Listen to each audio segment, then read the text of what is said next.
on a train, and it went from Brussels to Basel. And what I didn't realise was that this train is not equipped with any sort of refreshment facilities at all. So Strasbourg gave me the opportunity to get off in 90 seconds, buy a bottle of water and a snack, get back on the train and continue my journey to Basel. So well done, Strasbourg.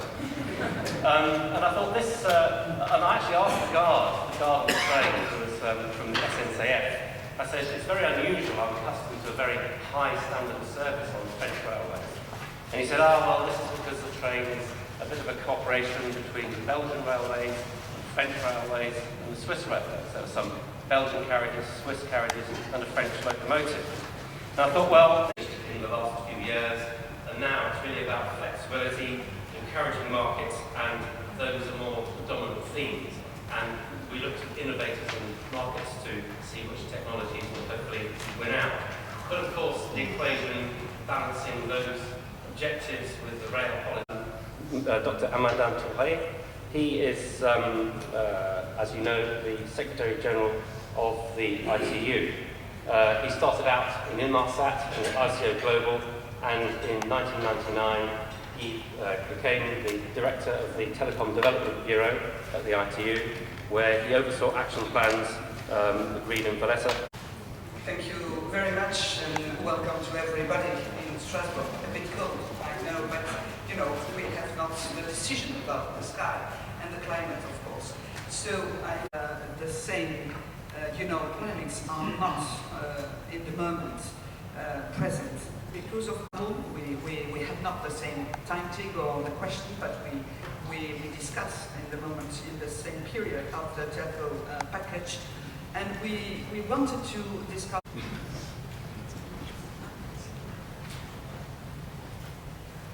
Thank you, Madam Trautmann, for that exciting introduction, and I'm sure that all the participants, the distinguished participants here, will be giving due consideration in the next 2 days, and hopefully in the final deliberations, some of those points will be more enlightened for the benefit of all.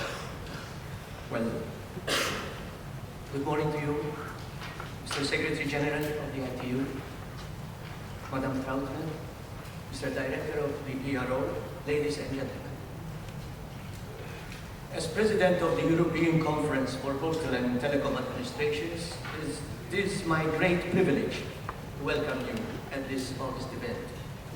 It is very encouraging to see so many experts from public administration, national regulators, international bodies, standards development organizations, the private sector, and civil society being mobilized here in Strasbourg to appraise, amongst other issues, electronic communications policies and regulatory matters, undoubtedly with a view to contributing effectively in the building process of an all-inclusive information society.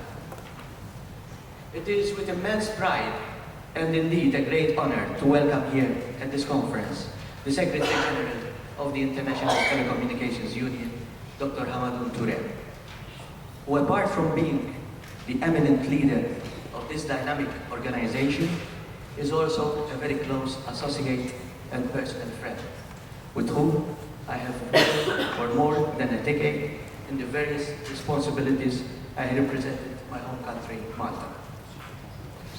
Malta certainly brings pleasant memories in the heart of Dr. Touré, as it has been the launchpad country of his first successful ITU campaign soon after he announced his candidature for the then ITU Director of Development Bureau, precisely during the 1998 World Telecom Development Conference.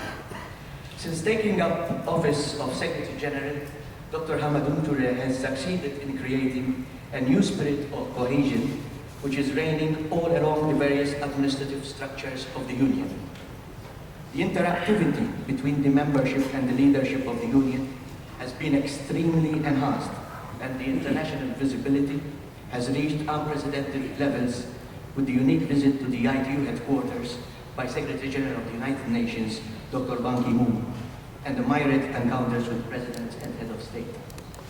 More importantly, however, it is the Secretary General's determination in securing the leading role for his organization to face the defined 2015 global challenges that has been the hallmark of Dr. Touré's initial phase of his new tenure.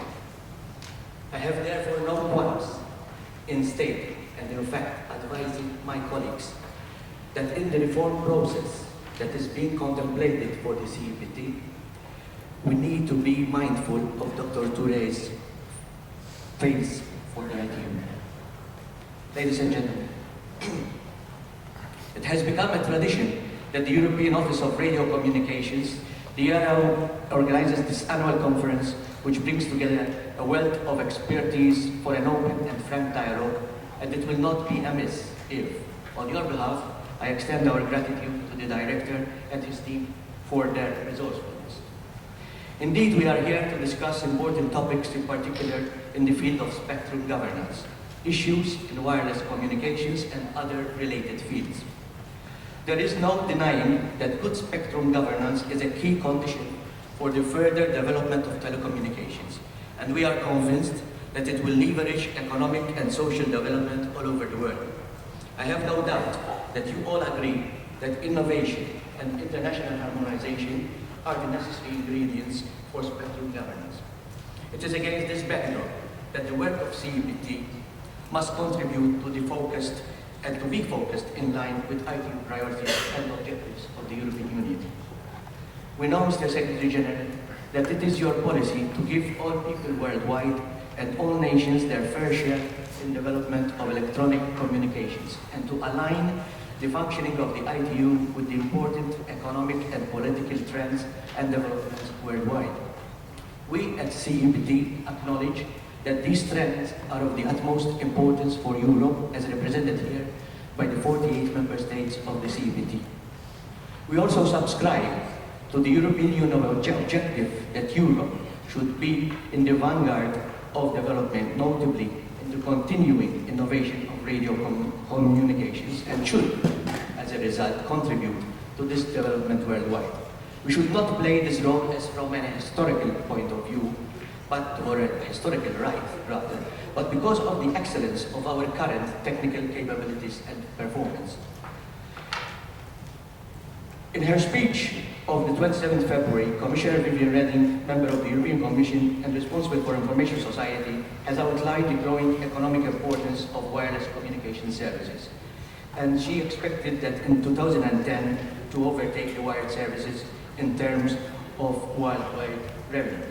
The total value of services that depend on these services in the European Union amounts to 250 billion, which is roughly 2.2% of GDP.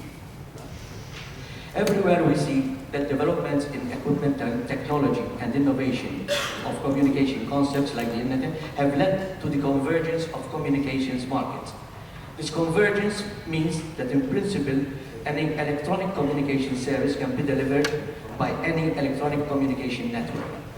This will enhance the economic importance of wireless communication tremendously, due to its unique capabilities to provide access to any service, to any person at any place.